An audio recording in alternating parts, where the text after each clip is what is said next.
Hello, everyone. Welcome to Sovereign Spirits, where we discuss the possibility of this system as being a type of trap where we get caught in a reincarnation cycle, partly perpetuated by so-called guides and counselors.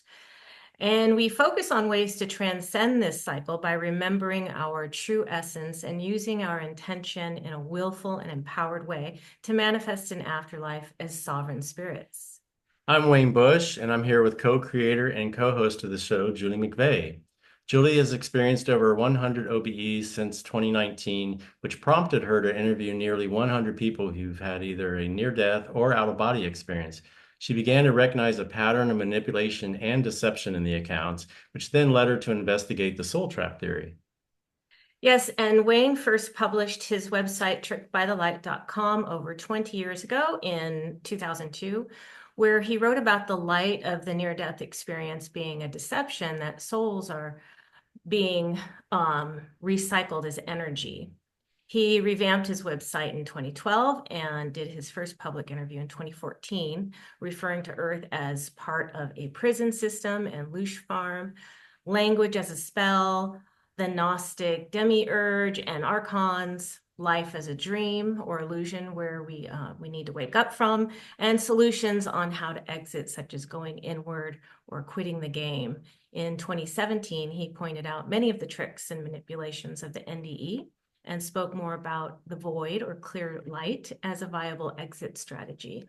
And so in April of 2023, Julie and I decided to combine forces, and together we began this channel to present our findings and further our research. And part of that is interviewing other researchers and experiencers. So today we're back with another guest. Please keep in mind as we do interviews that we may not be in complete agreement with everything our guests say and believe, just like our guests may not be in agreement with everything we say on our channel. But we do feel they may have pieces to this puzzle we're all trying to put together and have interesting and valuable information to share. We are excited to have with us today Howdie Mickoski, author of two books relating to reincarnation. The first being Exit the Cave, Ending the Reincarnation Trap, and the second, Empty the Cave, Awaken the Spark. Hello, Howdie. Thank you for being here. Hi, Julie. Hi, Wayne. Thanks for inviting me to your channel and to have what will hopefully be an interesting discussion today. I hope so, and thanks for coming on. It's great to have you here, and congratulations on your book, Howdy. And I want to personally thank you for quoting me in Exit the Cave on the very first page, no less, and for mentioning the website in your interviews. So it's much appreciated. Yeah, you probably don't know this, but I actually read your website in 2004. That was the Wow, first time I came across it. Yeah. thank you. So It I'm was so long ago, I couldn't remember whether it was 2002 or 2004. And then I just listened to like my very first interview with Mark. I don't listen to my interviews. I can't stand to do that. But I was like, okay, let me see. And I said that I actually put my website up in 2002 and like on my hard drive, it shows 2002. But yeah, wow, it's amazing that you read it so long ago. yeah. Well, Wayne and I came up with some questions for you, so we will get started. The first question we have for you is, how did you come to know your information? Why do you trust it? And how did your work transition into the soul trap theory? Yeah. So this will kind of, I guess, be a basic little small life overview, and then you guys can ask any further questions you might want from that point going forward. I grew up in Canada, a pretty normal guy, hockey player, and very popular in school. Went to university on a history degree. Life was pretty good up to like 2021. But I had a father who's a psychopath, and in my last year of university, stole all my money. So it took me 2.5 years to actually finish my final year and get through my degree. It was a very, um, as traumas go, it's maybe a 5 out of 10 on the trauma scale, but it was enough to throw a whole lot of questions into my life at a very young age. As soon as that ended, the university ended, my ex-girlfriend was murdered.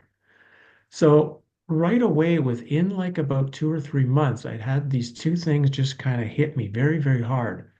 And it began a change where I started to say, I no longer trust that if you just work hard and do things following some sort of script, that the world will look after you. That obviously was proven to be incorrect. I spent about 3 years in a really deep depression after all that. I just couldn't reconcile what was going on with the experiences. I was going inside because I was asking very detailed questions, and it's something a lot of people don't recognize. They say, well, I'm not really a spiritual person. I'm not meditating. I'm not doing this. And I said, well, have you had a divorce? Yeah. Have you really had to think about who you were and what you were doing during that time? Yeah, yeah. Well, that's it. That's spiritual work. It's Sure. examining yourself. And so that's what was going on without even recognizing it was happening. But I got to a point where I was in 1997 where I just was going to kill myself. I just hated being alive so much. And I just couldn't find a really good way to do it that would be not messy for the person who had to find me.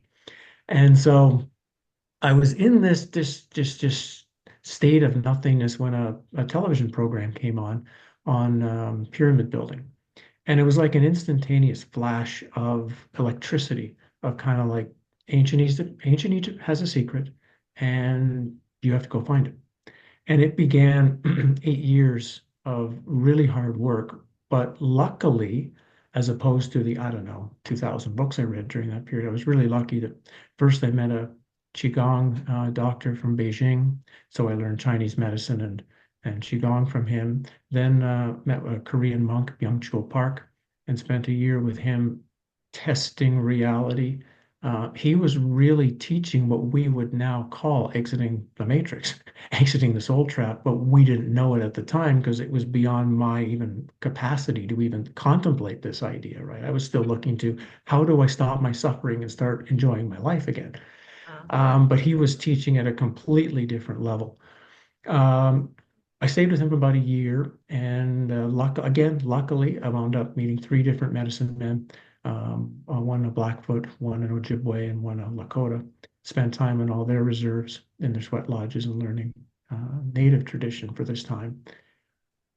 The key part of the 8 years was testing reality. So that's what they really wanted me to do was find out if it was solid, which of course, in the course of the work, I found out it wasn't. It was absolutely transparent and not solid at all. Lots of experiences we can talk about if you want, from seeing parallel lives to watching myself time looping, all sorts of amazing things and mystical things. By the end of that 2004, when I'd finished my book on ancient Egypt, I thought I was pretty smart. I thought I knew a lot. And then the next year, I slipped and fell into a canyon in Alberta, just north of Johnson Canyon, just north of one of Canada's largest waterfalls, and died.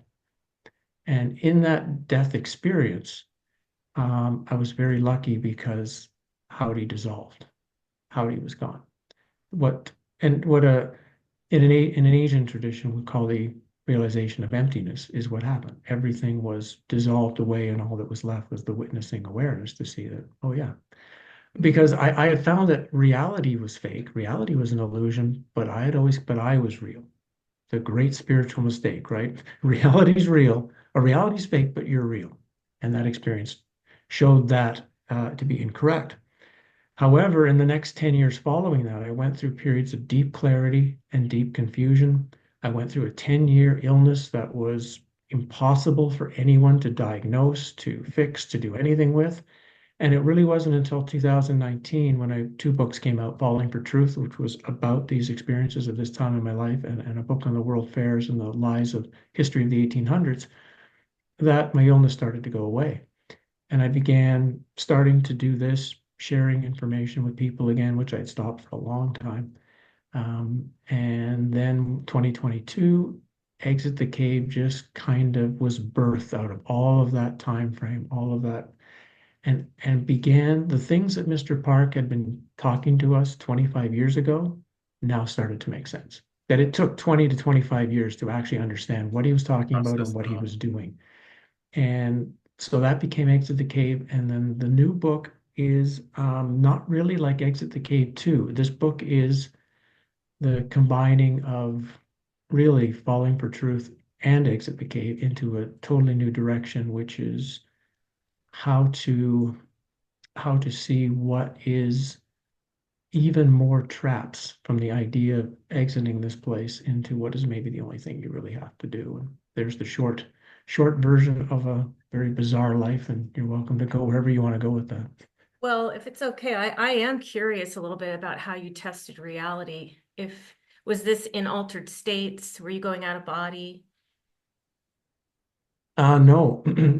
First of all, none of it was done with drugs. All of the teachers I had were very clear to that everything had to be done, yeah, with altering your state.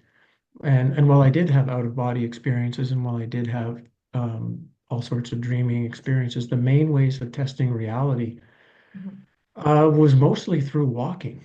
Was through I was putting in at this time 12 hours a day of work. So I would do Qigong for an hour and a half in the morning. Then I would walk for 2 to 3 hours. Then I would sit and I would tree gaze. Then I would come home and I'd have some lunch. Then I would do some. I mean, the day was just one long continuous practice. Mm. I was a stand-up comedian at the time, so I was lucky in a sense that I only had to work on the weekends. So I had all the rest of my week free to Oh. just push myself to these extremes. So how crazy did it get, Julie? Well, it got to the point where story I tell quite often. I was sitting in my house and my girlfriend's house, and her sister, I guess, came over. I told, "Oh, your sister's coming over to see you." And she kind of looks at me, kind of, what? And then the door knocks. She opens the door. Sister comes in. She said, how did you know my sister was coming over? Well, I saw her drive. She parked right out front there. And she what? And she explained to me, but Howdy, that's a wall. For me, the wall didn't exist. I was literally just seeing outside completely. It had got to the point where there were times I had to hold on to chairs to make sure it was there when I sat down. Like literally, reality was absolutely transparent. I fully remember one of when I finally got the message, the world's an illusion. I was doing one of my walks. I was on the pathway. I was by a river, and the river became still, absolutely still, and the pathway and the ground started moving. And that's when I realized I have no clue what this reality is. Whatever I've been told it is, Hmm. it ain't that. Was that pretty scary for you, or how did you react to that? Was that exciting? Like, oh, I finally got the answer. I got proof here for myself. I mean, at first it was very clarifying because now I could realize, oh, this is what I know what these texts I've been reading are talking about. I was understanding things at a mental level. Now it's an experience. Now I know what that means.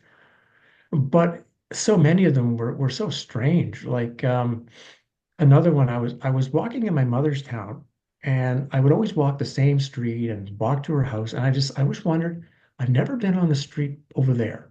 I wonder if that street actually really exists because I've never been on it. I can't prove its existence.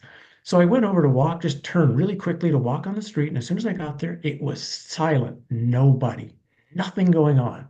So I just stood there and I waited. One, two, three. All the doors open, all the people come out, the dogs start running on the street, the cars are going, the lawnmowers are going. It was like Hmm. Truman they Show. just, yeah, something manufactured the street just to make me think this is real. And so, yeah, for a while it got a bit challenging. Thankfully, Mr. Park gave me some advice on how to handle that situation, which was a form of grounding. And once I regrounded, I was totally fine with the experience. So Hmm. that was easier to handle than, of course, the realization after when I realized, oh, I'm fake too. That's a really different thing to try to handle when you realize that you're not anything what you thought you were, and You mean the Howdy that takes a. identity? I'm sorry. You mean the Howdy identity was fake? Right. Is Well, the fake? whole thing, the body, Just mind, awareness thoughts, is. experiences, everything. Yeah, that it was all. It's all just a fictional character, right? I'm just a character in a video game. But on the experience, realizing that, oh, but actually there's this much deeper awareness. That's what I am. And that's actually, oh, everybody is this deep awareness where it's the same awareness, but these things are the trick. These are the projections. So I know we'll get into the matrix and talk about How how I how come to is see it. now you said you've been out of body, so you've probably Yep. seen some people say I've seen with my third eye, or obviously when you're out of body, you're not seeing with your physical eyes. So it's No. and maybe you've experienced while you're meditating or resting and your eyes are closed, you can see through your eyelids, I guess you might put it that way. So how does that differentiate with what you're sharing? Okay, I could see through the wall. I could see the water, stood still and the ground was moving. Those are two different things? No, it's probably a similar, it's a similar aspect. It would be in those cases because it's still, in those cases, it's still an I, a me that is having an experience. So in those cases, instead of just this localized thing has exited the body form and can look back on it or look to other experiences like seeing through the wall, well, it's me in a different state of seeing, you might say, compared to reality. But the awareness in the canyon experience, which was non-local, it had no time, it had no space. It was, it Hmm. was, it was a me, but it was not individual to me either. I couldn't classify it as only me. It was just a total observing, and that's the best way of describing it. It was a total observing space. Because Hmm. when I had the death experience, when I fell in the water and realized I wasn't going to get out, there was just no way I'm going over the falls. And it was this beautiful moment of surrender, actually, because I just said, "Oh, I'm going to die here," and it's actually funny. Of all the places you could die, like this is, I would have ever thought this one? It's not on my list, right? And on that point of just, and I don't need to live, I don't need to continue. There's nothing for me to do. I was just watching my death, and it was going to be interesting. And as soon as that happened, it was like everything I thought of me was just gone. Like it Hmm. literally just dissolved. Really And interesting. even, yeah, thought was gone too. If information had to come, I called it as clusters of information would just like come up, burst, you might say, in front, and then Huh. it totally understood. The next cluster burst. There was no thought whatsoever, which I found interesting later that in Yeah. a place where you most seemingly need to try to survive, your mind is thought is of no use there. So of what use is it in this world? So would you say it was awareness and these clusters was a knowingness without, because you're saying there's really no thought of them, it just came and you knew. Yeah, it's instant knowing, Hmm. absolute instant knowing. Um, and so that again, that was so interesting because Mr. Park had spent a lot of time with us, wanting us to, we would do these meditations every day. We didn't know what we were doing, of course. We would try to be still and make them happy, kind of, you know. And one day he comes in, he says, I want you to start thinking of nothing but nothing. What does that mean? What does he want? So he wants us to think of nothing? Well, no, he said he wants us to think of nothing. And so we spent days trying to understand what he even meant. How do you think of nothing but nothing? And it wasn't until the canyon experience when I realized, oh, this is what he was doing. He was wanting us to reach this point Hmm. where it's not that thought ends, it's the thinker goes away. And when the thinker doesn't exist, that's when thought stops.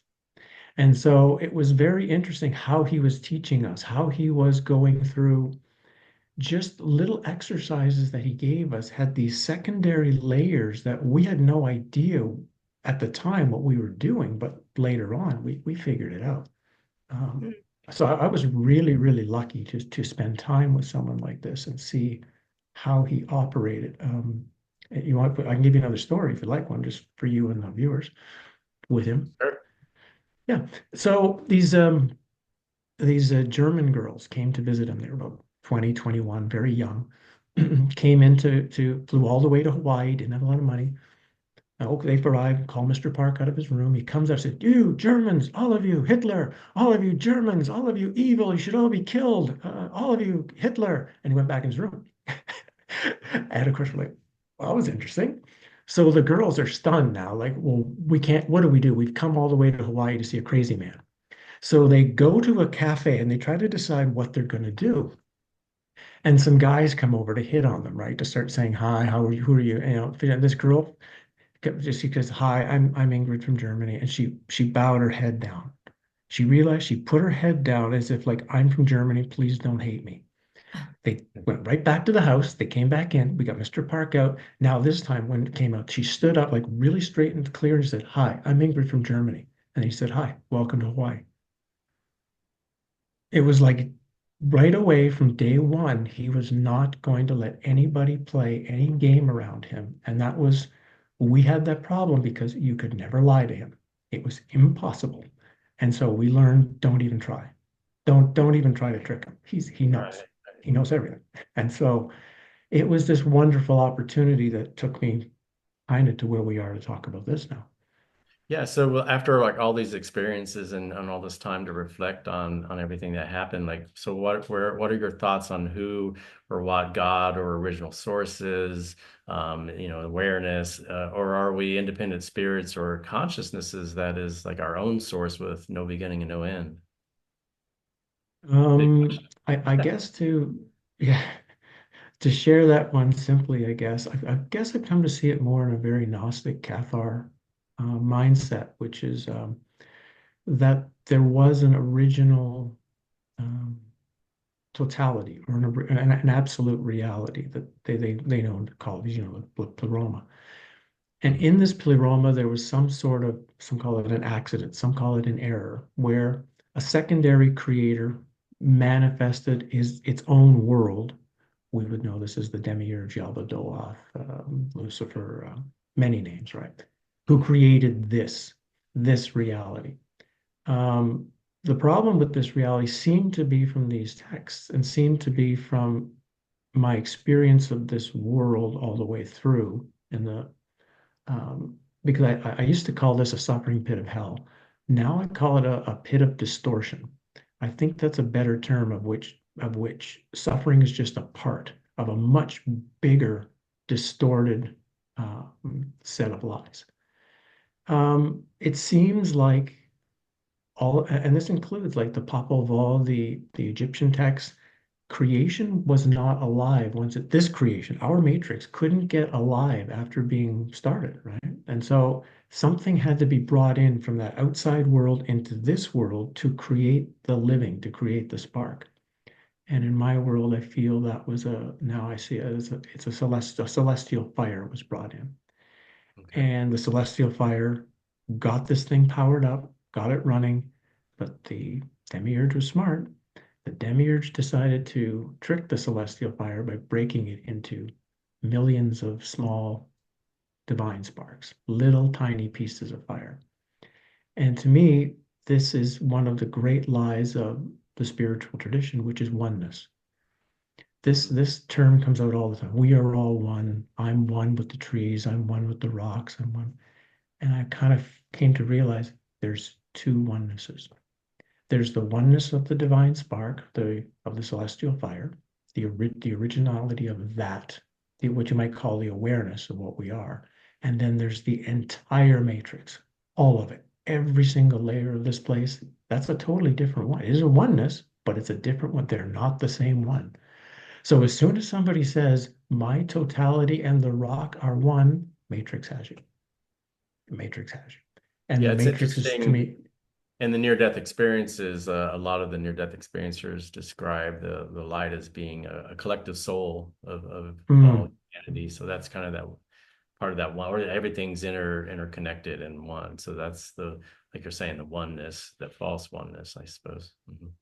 right. And the challenge becomes, of course, is that because one is identified with their form and identified with their form's experiences, they instantly identify with other objects.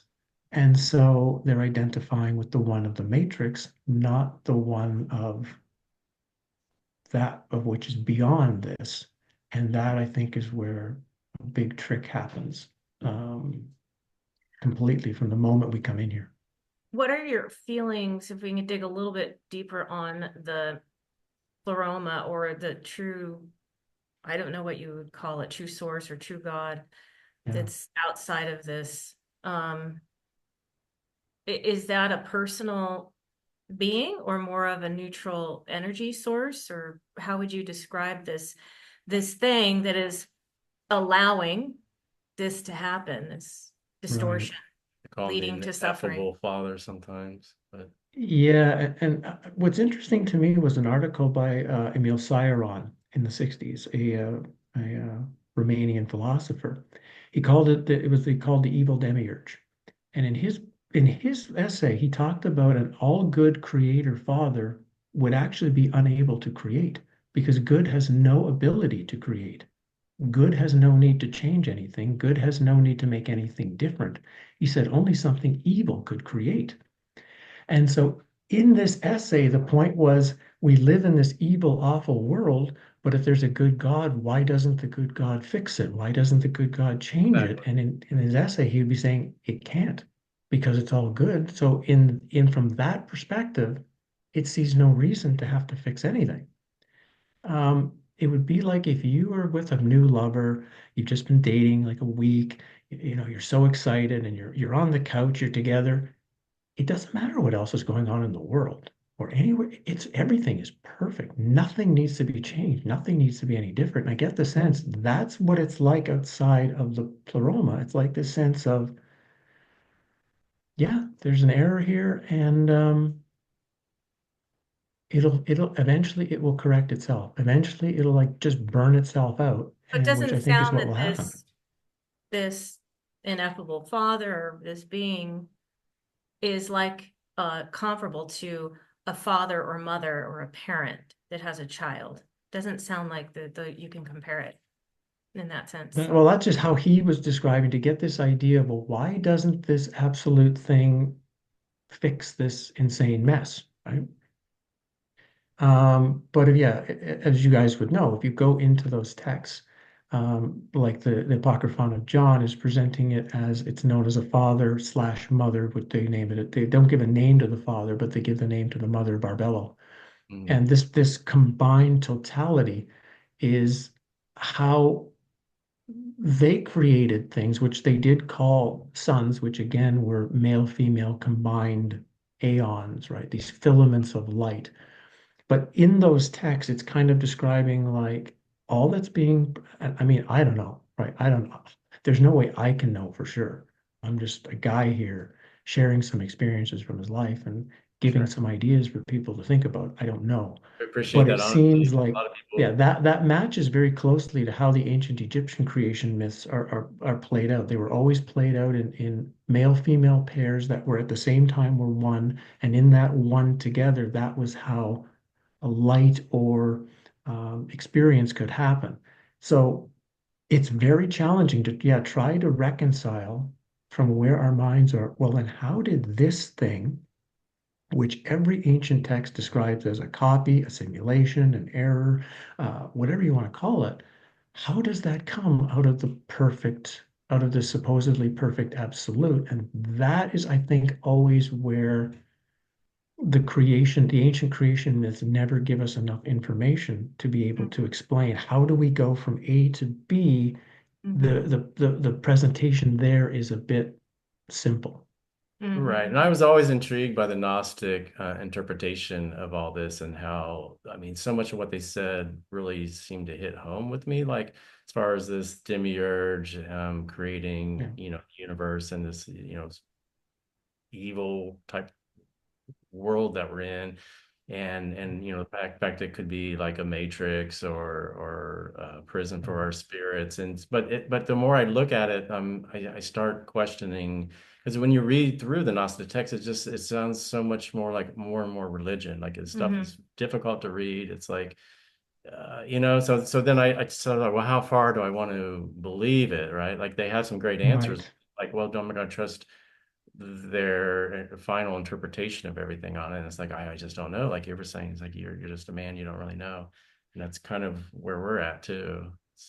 Yeah, we Right. play with the idea that maybe we are our own source, that, you know, we don't come from, I know you talk about the two onenesses, which is a possibility that there is this other oneness from which we originate, but what about the idea of just each of us, we're own individual source and not connected, really? That's a tough one It's for to well, sure. answer. It's all it's it's all theoretically possible, and like you guys were saying, it's tough because the ancient texts are very good at describing the creation of the matrix after it's been formed and how all this Right. happens. They're Right. not very good at Exactly. describing where does the error matrix originate from. Right. Yeah. That's where the and I've even translated some Egyptian texts personally by hand, retranslate, and even then it doesn't really explain it properly. So Yeah. it's Which also leaves us yeah, with the it's so concern that it challenging could because happen again. before my experience, like before I had my experience, I would have seen things really differently. But once you realize you're a character in a movie, like the thing I've always thought I was, being a character in a movie. Um, it changes everything of how you begin to try to differentiate this thing, which is just in a video game, and the thing which is beyond it, which is seemingly not technically in the video game, but Mhm. is linked to it in some way, and trying to explain for what's back there to what's going on here. That's where the challenge. Did you have any other questions about No, no, if you want to this? go and Okay, ask I'll the move next on question we to got. the next question, which is related. So we were planning to ask you, have you discovered any information regarding why our soul spirits incarnated here? But it sounds like you're saying, okay, it came from this fire and then split up. And this question also relates to, is this a school? Everybody, well, not everybody, New Age community talks about this earth as being a school that we're here to learn for our spirits to evolve. Some talk about it as it's just pure entertainment. And others say it's a game or cosmic play or divine drama. I mean, you can speak to that a little bit. We heard a little bit. Yeah, Want to sure. mention? I Some went media. through all of those as possibilities.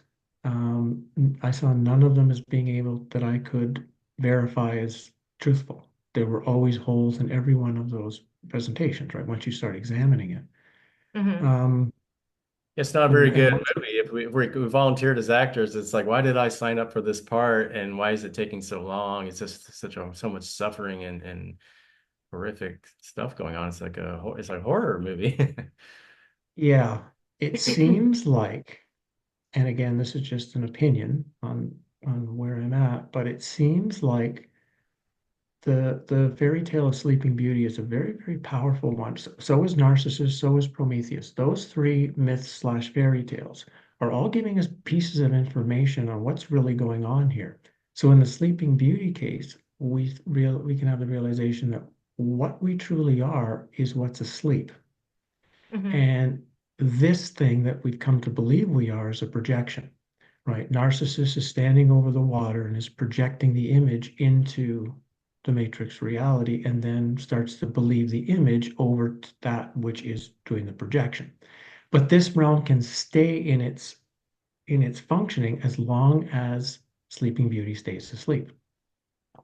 And what's so interesting to me is why that metaphor is so powerful is that the thing in the character in the story now, the character in the video game has a part to play because Sleeping Beauty is asleep. Sleeping Beauty needs a prince to go and wake them up. And Sleeping Beauty is waiting for a particular kind of prince. She doesn't want any jackass to just come to the castle. She wants someone with integrity, clarity, courage, wisdom, so we, in a sense, have a bit of a job to become the kind of in the game movie character that our true Sleeping Beauty wants to awaken to. So that metaphor, whether it's actually true or not, seems to, when I share that idea with other people, that seems to something clicks into them that makes total sense to them because all the discussion is always how does this thing wake up? The Howdy thing is not seeing clearly. The Howdy thing needs to see how the government works, what's going on here, what the financial system is, what. And once I realized, well, no, Howdy doesn't need to wake up at all. He's Neo Anderson in the Matrix. It's the Neo who's in the pod, who's got the wires attached to him. That's the thing that has to wake up. They are actually two different things. One is a projection, one is something more truthful that is in a state of, is in a coma. So all of, to me, those symbols have helped to realign a shared metaphor of seeing if other people can run with the metaphor and go a little deeper and see if that actually holds truth or not. And so Prometheus fits in because he like stole fire from the gods and gave it to mankind. Then is that the divine spark that you're talking about Yeah, that we? And right. The divine spark, and then there's then Zeus slash Lucifer punishes Prometheus, right, with this endless task of rolling the rock up the mountain, which would be a reincarnated life. The rolling of the rock, going up, the rock rolls back, you do it again, you do it again, you do it again.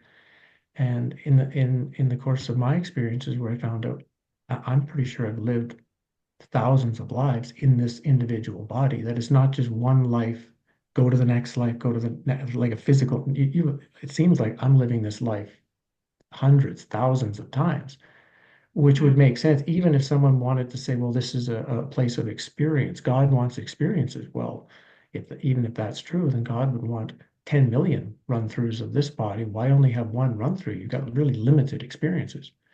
So, mm, and same thing if those who say it's an experiment. Well, if it's an experiment, then this thing needs to run millions of times in order to get the kind of data set you would need to be able to make any kind of observation of what you've watched.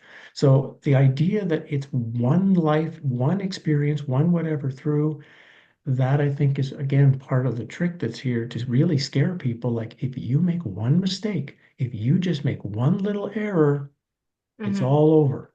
But if you realize I got 10 million lives, I've made lots of mistakes, like lots of them. It's okay. You Yeah, just you keep mentioned going. that you experienced your parallel lives or some of your parallel lives. Mm. Yeah, when I was wow, I was 99, I guess. So I'd already had some out of body experiences where those ones where you see yourself sleeping or are able to see yourself from an external. But I was walking on the street in Calgary, and I had been on a bachelor auction date the day before. It was for breast cancer research, I think. So you can't say no to, going into something like that. The woman who bought me was a drunk. I can't describe it any more than this was as an alcoholic person as you could possibly imagine. And it was just an awful evening. I did whatever I could to, because she spent a lot of money for this date, and I'm trying my best to, function with this person. The next day, I was walking on the street alone, and she had asked me a question that I didn't properly answer at the time. She had said, "Why did you get into all this spiritual work anyway? It sounds like a waste of time." Hmm. And my answer now to on the street became, because if I didn't, I would be dead now. In that moment, the entire street went away, and I was on a road where there'd been a car accident. And a truck had smashed into a small car. There was a guy walking around who was obviously the driver of the truck, and he was very confused, but he was okay. I looked into the car, and there was a woman in the car who was badly damaged. She wasn't dead, but she was seriously hurt. And I noticed there was a third car turned over in the ditch. So I'm going to say I floated because I didn't really walk. I floated over to the car. I looked inside. Oh, there's a driver in the car, and that driver's dead. And when I looked closer, oh, that driver's me.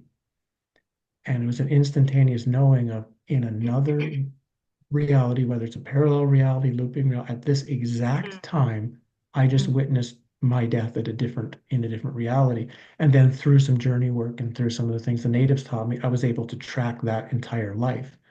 And I've done this with a few other similar lives I've had, which have all been quite logical. Like nothing has been uh, totally crazy. A few little tiny changes in my life would have easily produced the kind of lives I had seen. And it's also a very humbling experience when you start to kind of realize that, um, yeah, there's so many experiences of this thing going on. I'm really not as special and important as I thought I was, you mm. know? If I had another question relating to Yeah. our spirits or who our true essence, if we're back in, let's say, a pod or we're asleep, our trueness, Mhm. would that suggest then that we're certainly not all knowing, we're not, maybe we are eternal, maybe not. But doesn't that suggest that we're learning, that we are evolving, would you say? No, if these some of these ancient texts are correct, and the feeling is that they probably are, the idea that Wayne had on his site long ago that something truthful in a sense was tricked in here, that there's a trick being played to enter this reality. Like the Cathars were quite clear on how that happened. They have two completely different stories of how the divine spark entered into this reality. One was just an outright asking of God, and God said, "Okay, take one in," and then He shut the doors. The other one, Satan came or Lucifer came and tricked the souls to come in. Um, so my sense, my honest feeling now, the only thing that the the true awareness has to realize is that it got tricked, and that, how to say this, only that which is true can exit the matrix. Anything false will have to be left behind. The problem is that thing in the pod has identified totally with false, totally with something, not with the no thing that it is, because what can trap emptiness? What can contain emptiness? So all that's going on is that thing back there is being tricked to think that it is actually something, that it is important, that it's got things it has to do, things it has to improve, things it has to, karma it has to burn, and then projects a reality, this thing, in order to have all of these experiences that it doesn't actually need. Mhm. What a trick. Sounds like it's still learning, but we can move on to, Well, it or did you also have another reminds me of question? the movie Wizard of Oz, where the little frail man behind the curtain and he's projecting this, and they're all seeing it, and then they think it's real, but it's just a projection. And then, of course, in the end, Mm, Dorothy like clicks her heels, and they say, "Oh, you always had the power within you," but she sets this intention to go home, mm. and then she wakes up from this dream. And the same thing, like with Alice in Wonderland, I think she was dreaming, but yeah, probably ought to move on. Yeah, Yeah, again, I think that's the great message in all of this that because a lot of people when they hear me talk, of course, you'll hear these, he's so negative, he's so depressing. He's isn't this guy, and it's the We get that. opposite. The underlying message is that you have all the power. The deepest right, truth of you has more power than you can imagine. The right. problem is it's been this giant disconnect to everything that's not your power. And unfortunately, you have to go through you have to break all those walls before you can hit the power. So it sounds really negative, but actually Mhm. it's really positive at the end. You just have to We get there. we get that all the time too. And we actually took the trouble to write a statement of empowerment to these people with what basically you just said was that you're calling us negative, but yeah, it's very positive and it's empowerment. So how's that negative? Yeah. As So you know, most people have one goal, and that is to feel better. And all they want is people to tell them everything's going to be okay, to be comforted Right, and to feel better. And this message is not doing that. This message is, like I say, right. it's empowerment, and it's different. yeah, exactly. So I guess the next question we have for you is, what have you learned about these so-called guides and counselors that we're told, when you go to the light and there's these guides and counsels and stuff, and then hypnotherapy sessions, there's these guides, or in also pre-birth memories where the guides are like trying to plan our lives for us or with us, and like any idea like what type of entities they are, like whether they're archons or where do they come from, what do they want from us? Yeah, the easiest answer for that is 98% of it is all some kind of trickster, all some kind of thing that is manipulating something to keep this thing You going. feel like it's a Maya or illusion, like it's illusion, like it's a hallucination that we are projecting from within? Like, are they even real? Is Yes, it all? Uh-huh. yes, yes. Or you might say it's a combined projection, a projection from this thing itself, because it's, in a sense, it's projecting, and then we are projecting back a second. You need the two lasers for the hologram, right? So one is coming, one projection laser from us, one from the matrix itself. Mm. So we are interacting with the projection. And because we are still projecting out, we're in one sense manifesting the projection. And I see these beings the way we would classify AI. that they are the equivalent of like a giant computer program. And Mhm. so they they run on a very specific scale. And I think anyone who had a lot of out of body experience who's interacted with these beings, they kind of I think they start to get the sense that you can predict what they're going to do, what they're going to say, and what their next step is because they're literally operating from a box of code when you as a traveler have the opportunity to go outside of a box of code. Mm. So that's of course the possibility of moving through them. Now, there are some things that I would classify as true help, as true things from I would claim outside the matrix. Um, but they're not always in the form we wish they would be. It's not some wonderful being of light who's going to come and talk to us and tell us everything. They're going to be similar to David and Jennifer in the movie Pleasantville, where they come from the outside world into the completely different black and white realm and are seemingly giving information that makes total opposite, no sense, or it will be very subtle. The other place that I trust now, because I used to trust, I mean, spirit guides, power. I mean, I had everything, right, when I was younger. We all get into the new age game somewhere along the way, and you have to pull yourself out of religion and you have to pull yourself out of the new age.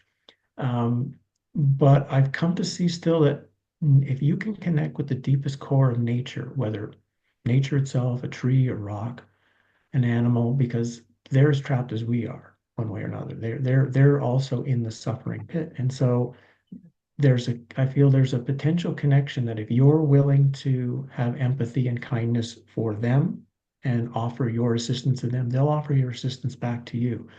But I guess this from my native teaching, it was very clear that, they taught me right away, you couldn't even pick a flower until you've gone and talked to the flower and asked, does it want to leave? Does it want to leave its spot? Does it want to not be there anymore? If it said no, you just have to leave it. You have to respect its wishes. And so I think there are these places where help is actually available. Um, but yeah, 98% of the time, it's something that is going to present the form or the idea or the concept or whatever we wish or hope, and that's what's going to be projected. So unfortunately, most near-death experiences that I read and listen to, I consider that to be an outside force projection that is just designed to get the consciousness of that individual soul to agree to whatever those other beings want them to do. And they'll just go through a checklist. They'll go through one, two, three, like as you guys have seen, and they'll just, and eventually one of the things in the checklist, the person will say, yes, okay, I'll go back, I'll do this, I'll go into that Right. life. And that's all they're doing. Yeah. What are they getting from us, like energy, or what is it? Why are they doing that in your estimation? Again, I can't know for sure. I mean, the idea of loose energy makes complete sense. The it would make sense to me that if you have a simulacra this huge with this many layers, this many dimensions, this many whatever, that it must take a massive amount of power to keep going. So it would make sense logically if you could get the characters in your video game to generate the power that the video game needs to keep going. So somewhere I think that's really the whole thing, that if the power stopped being able to go into the matrix would shut down. And if the matrix shut down, because everything in the matrix is false, that means all of these archons, all of these demonic beings, all of these things would, in a sense, die because they're dependent on the matrix. Anything that wasn't from the matrix. This is why I think, to me, this metaphor of outside and inside is so important, because if the matrix just literally was turned off, it had no power, then there's no possible way that anything from outside could be in any way trapped anymore either. That power source is partially there to trap the things that are from outside. So to me, that's the underlying nature of the game, is keep the power source running. And yeah, I'll leave That it was there. one of the reasons early on, like I was trying to think of like, okay, what are the solutions? Like I'm presenting this fearful theory Mhm. for a lot of people. And it's like, well, I got to give them some kind. And so I thought, well, yeah, quit the game. Like in the movie War Games, like the only winning move is not to play. So if you just take away their power, then the whole Right, thing dies. Yeah. exactly. Because to me, that was one of the things that was my huge change a couple of years ago. I still believe for a long time, I don't know, you guys can ask, why could I possibly kept thinking this, that this could improve, that this could be a better world, that if we just did a Sure. couple of things, if I just did this, if I helped here, And Right. finally, when I was writing Exit the Cave, was the realization, oh no, this is a crap hole. It's always been a crap hole. It'll Right. never get better. It Designed will that only way. get Designed worse. to be that way. Right. So as soon as I stopped trying to project all of this energy out there to fix or save the world and just say, oh no, all you've got to do is transform the thing here, redistribute the energy here, which is not what they want. They want the focus there as Mhm. opposed to just make sure it's all here and maybe in a very small environment with a few people or a small little space. And I've seen from myself and others that have been doing this tremendous transformation. But as soon as tries to go deeper, bigger, nothing will work. And I know someone will say, well, they'll have some answer to that, but just think of how many trillions of prayers to God have gone on in the history of our world, asking for world peace to make it better, and it gets worse and worse and worse. So maybe the answer isn't that way. You save the Right. world by saving yourself. Yeah, and some people say this is like a consensus reality that we're taking part in. And if you're one voice out of 8 billion voices or however many there really are, yeah, good luck with changing everybody else's mind. It's like I feel like if you started up a game of basketball with people and they're like being ridiculous and they're hitting you and fouling you, and it's like you don't like the game, you quit. You walk away and say, I'm sorry, I don't agree to playing this game anyway. Hmm. Or how the value can, was talking with Wayne and Julie before we got on, before we started the recording, but I bumped into Wayne's material around 2004, his original website. And I read through some of it because there was only two people at the time who had this kind of website of this is like a really shitty realm. Yours Who's the other and one? someone named Tom Montauk. He was the other one that kind Okay. of had a bit of that. Yeah. But I remembered your site, but I still was unable. I liked it. It was interesting. I digested some of the material. I saw how it related to Mr. Park and some of the native teachings, but I couldn't just, fully embrace it at that time. But when I started going back to work on Exit the Cave, and it's like, oh, here's this website. Wow, this is incredible. And as I started reading it, wait a minute, I remember reading this a long time ago. And then I read this site 20 years ago. Well, I took So it down so like your after a few website, in a years. way, affected me and my work 20 years later, Hmm. even though Planted the it maybe seed. didn't have the effect. So again, this one person doing little things can actually have tremendous ripple effects. True. Yeah, I mean, I actually we got nobody. I got like maybe one email from somebody, and I just took down the website after like a few years, Yeah, 3, 4, 5 years. And then yeah. when 2012 came around, it's like, okay, what if the Mayans really are right? I got to get this information out there. So I worked Yeah. real feverishly, and I got it up early in 2012. So I fleshed it out much more in 2012. So when we went back to read it later, it's probably would make more sense because I Yeah. added like so much more material to it. But yeah, you can plant a seed. That's all But you do. I was ready for it. That was the thing. I was finally Yeah. ready. I had finally Right. burned out the last bits that said I Hmm. can still do something that will, and finally, no, no, you Hmm. can't. It's Yeah. that's the great deception. What's the George Carlin say it? If you're trying to get a solution, you're part of the problem. And it's been the one of the most liberating things I can experience to just say, right, it can't Yeah. be fixed. It's a pit that's just gonna, well, it's I think it's not just burning out. I think a new simulation is gonna be started. It's gonna be, if you can Hmm. imagine, even worse than this one. All right. And I'm just gonna watch it go. Well, we'll move on to our next question. It's Sure. related to what we've been talking about. Anything more you want to share about the construct of the matrix? And of course, ET technology is quite interesting. The love bombs that we see used, obviously the mind wipes, maybe soul capturing. If there's anything that you've learned that you want to share. It's all of those things are yeah, they're important for people to see because obviously once you see there's a memory wipe, the memory wipe indicates, well, it can't be a place of learning because if you don't remember anything, then you have nothing that you, there's no memory to build anything off of. But generally, it's presented that this memory wipe is all about not remembering your last life. That's what they're trying to get you to forget.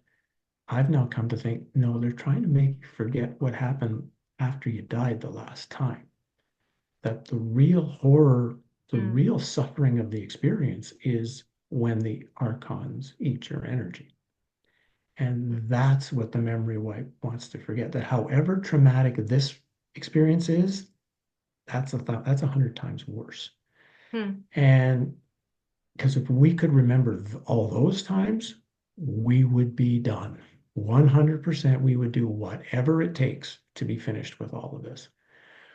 And that's also our great, again, our great power to see that, how to say this, we can be eaten because again, it's all about us. It's not about them.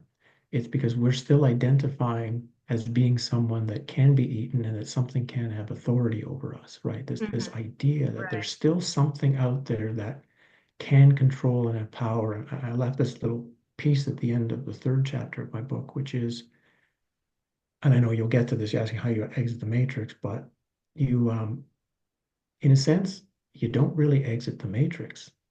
You become such an annoyance to the demiurge that the demiurge can't have you around anymore. That you are literally of no use anymore to the Mhm. demiurge. It sounds like the Borg That in Star Trek too. They only mm, want perfection to assimilate, I guess. And I'm not that big of a Star Trekkie, but right. So again, that idea of the greatest way to live in an unfree world is to live as free as possible, and it becomes an act of rebellion, right? That idea from Albert Mm. Camus, and that seemed like that's the switch when it's how do I get out as opposed to how do I become such a liberated thing within the matrix itself that having access potential of total power, the demiurge now says this thing is too powerful to have in here. Let's get it the hell out. And you could say, well, you're wasting your power then. Why wouldn't you go and save hundreds of people? And again, that's what the demiurge would want. They would want to go back, waste the energy, as opposed to every time a being exits, every time a being is no longer, like Wayne just said, is no longer is done with the game, is not playing anymore. There's no power being sucked off anymore. Every little bit of power means the dream is having more and more difficulty going forward. Now I'll finally get to Julie's question from before. It took me a while to get here, but my feeling is why this why this new simulation or simulacra is being built, this 5D, new 5D ascension reality, which will be depth 5D, deeper into quicksand, is Mhm. many of these souls, many of these sparks have left, are no longer in the matrix. This place is getting less power. It needs to do something to increase its power, but it can't bring in more divine sparks. It's got a limited amount what it can do. So it's gotten very, very smart. It's realized that if this is in a sense, the computer terminal, and this is the thing that it's taking the energy from, well, it's automatically going to lose energy in the transfer between the two. So, let's put the machine and the being together so there'll be no energy loss. So they no longer have to get any more souls or any, you've got more than you need to just do this. So all of this so-called transhumanistic movement, merging with the AI, the chip in your mind, it has nothing to do with this simulation. It's literally preparing the passageway to the next one, which will be an even smoother harvesting of the energy so the system can keep operating with less and less. Because once this change happens, I think, as this change is happening, there's a great door that's open, like right now. Like there'll be this switch over where you might say it has to turn off its power for a while before it turns on the new one. And there's a great opportunity right now for everybody who's clear and aware to make a decision that I don't want to be in that one. I don't want to be in this one. I don't want to be in any other garbage simulation. I'm just, whatever home is, that's where I'm going to. And I think that opportunity is literally available to everyone right now. And I think that's maybe why this topic is getting so popular now. Somehow people feel like there's an opportunity.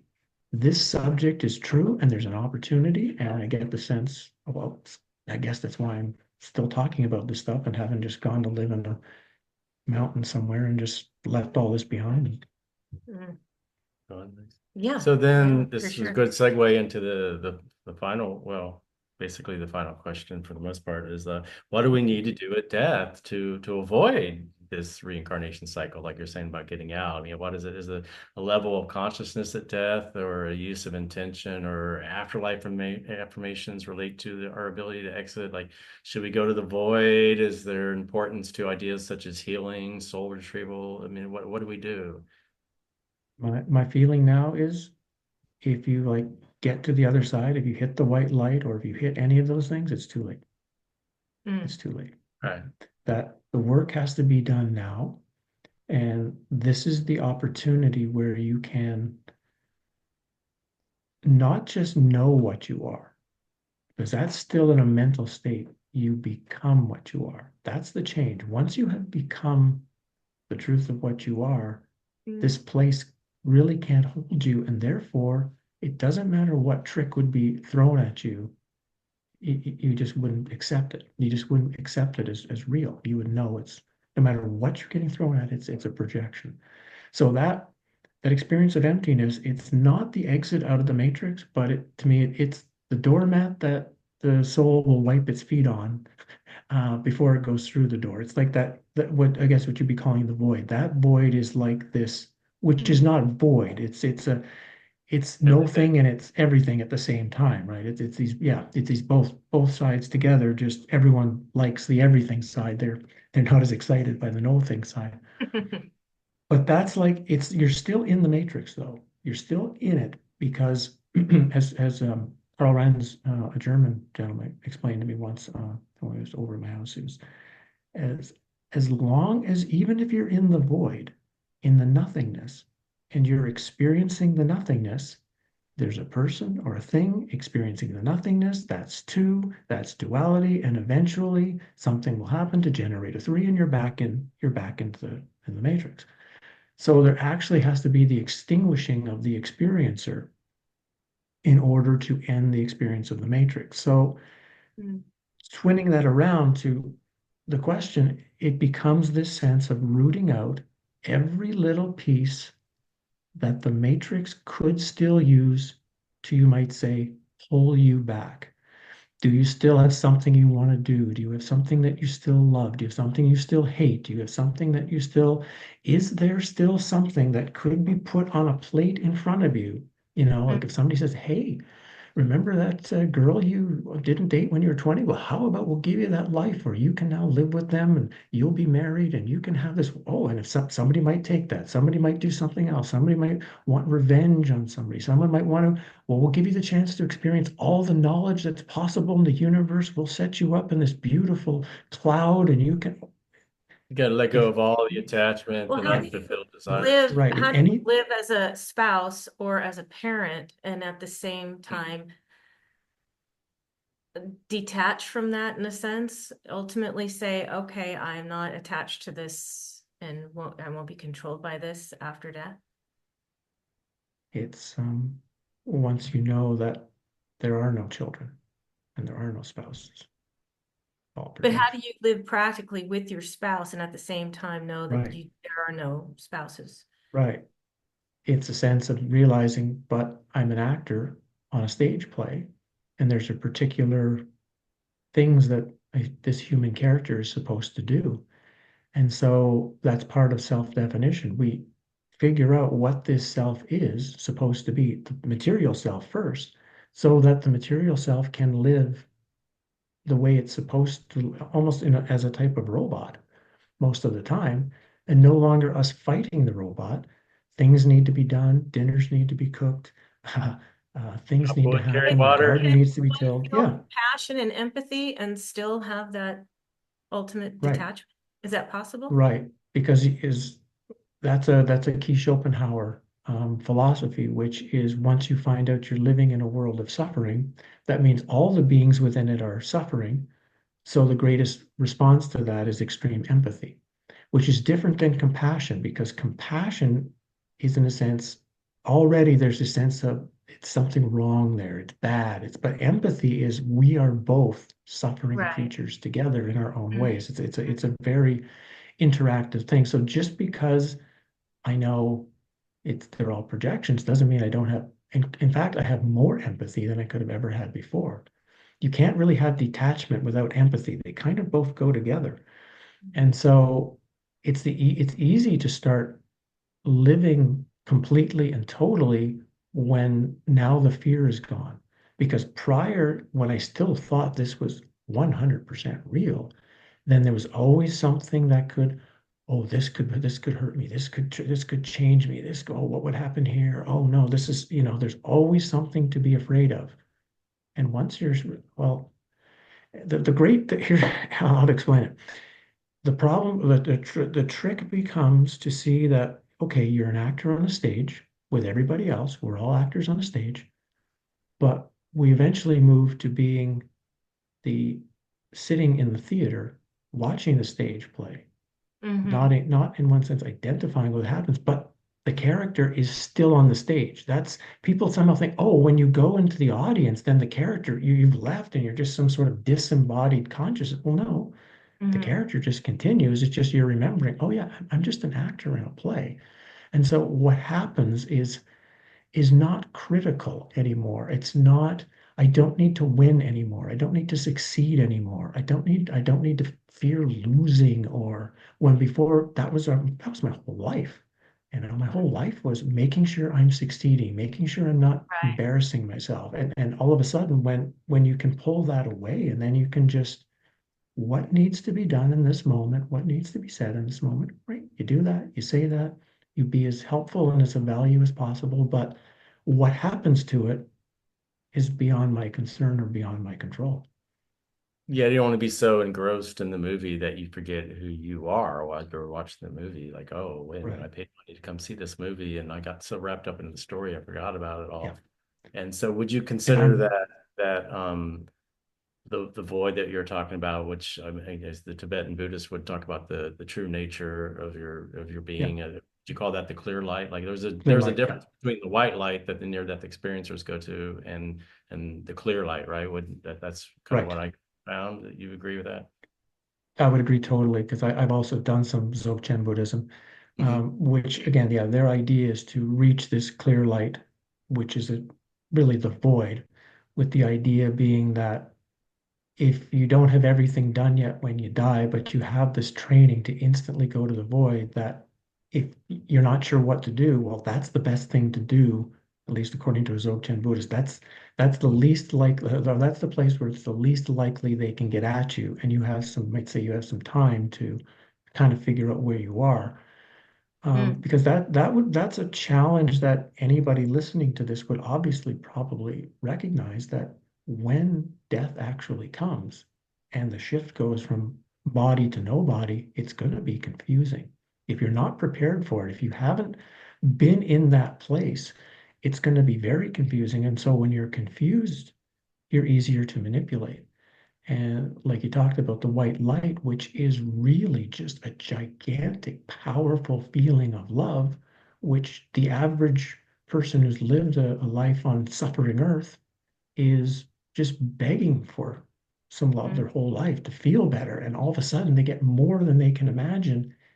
So that's why I'm saying, if you get to that point, if you die and you're there, it's going to be really hard to reject it, Yeah, that's what because the Tibetan Book of Living and Dying suggests, is that you have yeah, to work when you're ready, you have right. to recognize that clear light before your death, Right.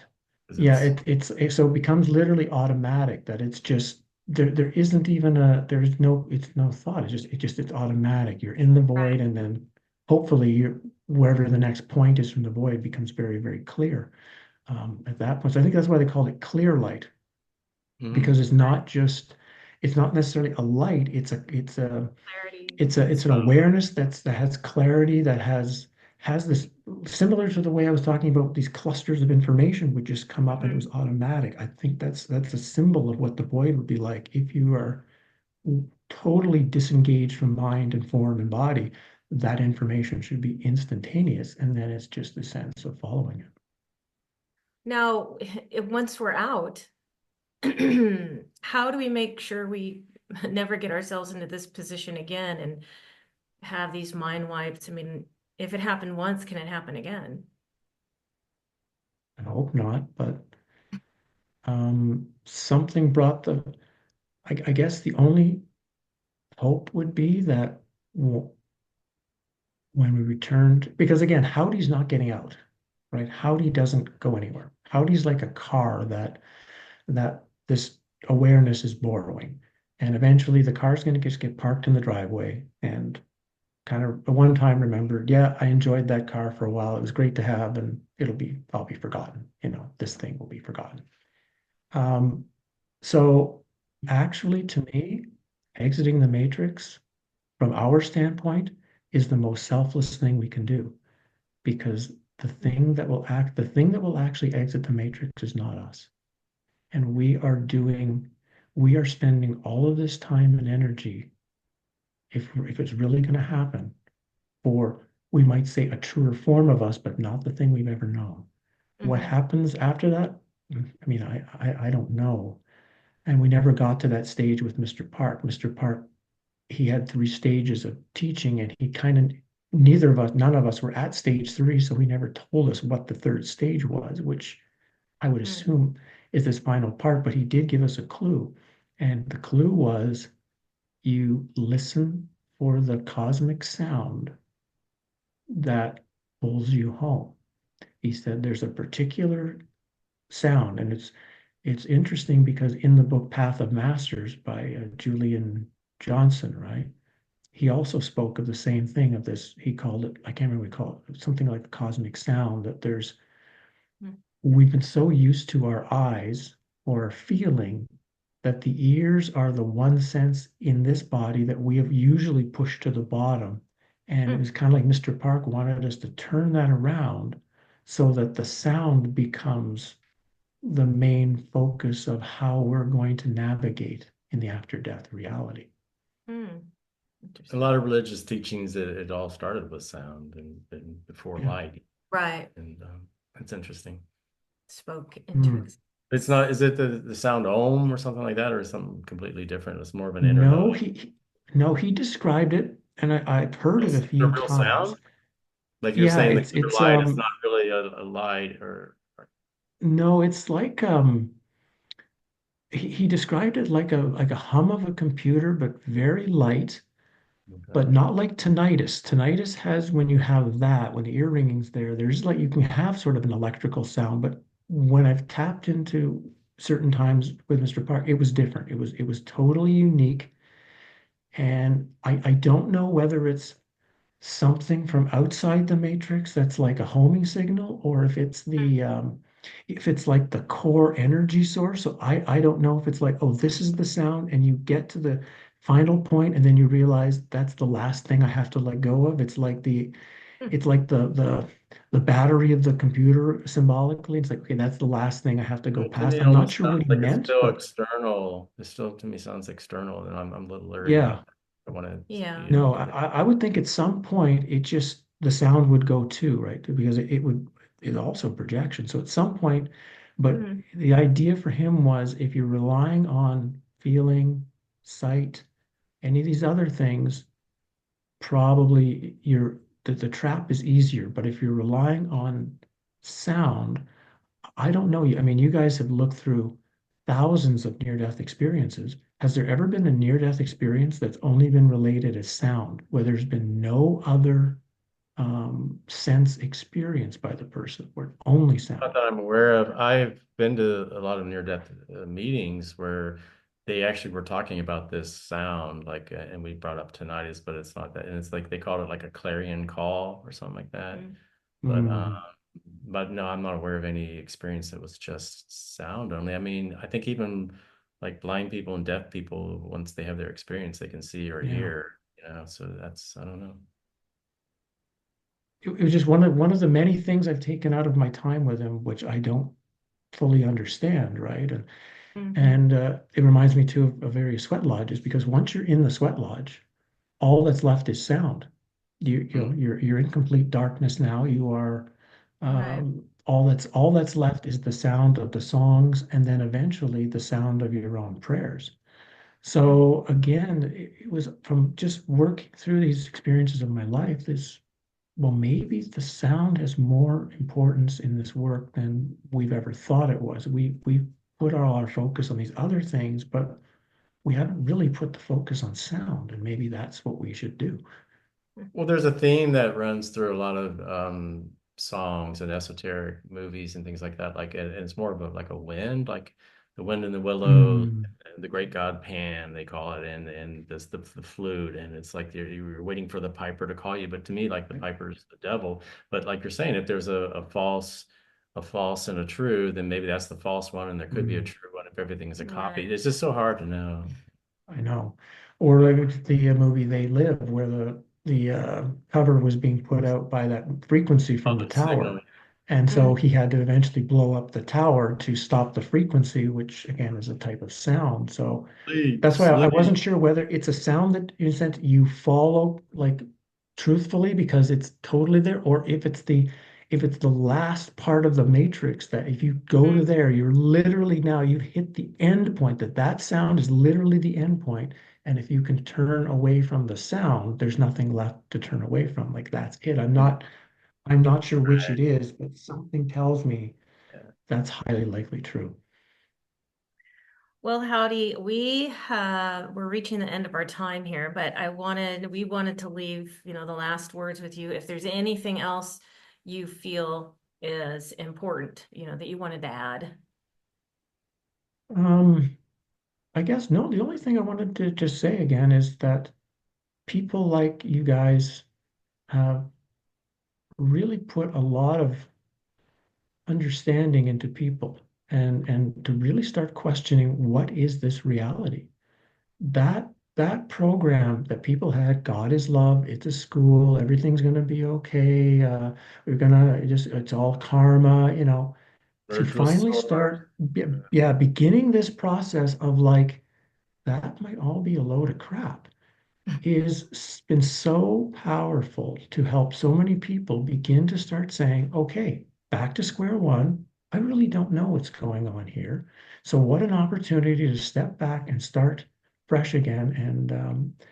And that there's a few people out there that are working very hard to try to share these ideas and get people to think. And I think that's all I wanted to share at the end was just my Thank own you. thanks for the work you guys do to And get you're one of people those to people think. too.